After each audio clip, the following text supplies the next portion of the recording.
I hate this curb, and I'm going to show you why. Look at the suspension. Oh. I just got a box of BRIDJIT Curb Ramps. Let's crack these bad boys open. It didn't take very long to get here either. I think it only took like 3 or 4 days shipping, so I was pretty surprised. Oh, and another thing, made in the USA. I really like the way these look. Let's check this out. But they look super slick. They have a channel down there, let all the water and debris through, most of it anyway. Look at how much they take up there of the height. I mean, that is about as good as it's gonna get without getting in the way. Looks so clean. And the tapered ends there, as you can see, so.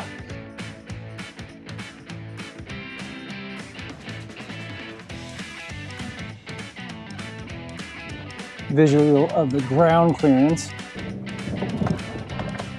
Pretty good.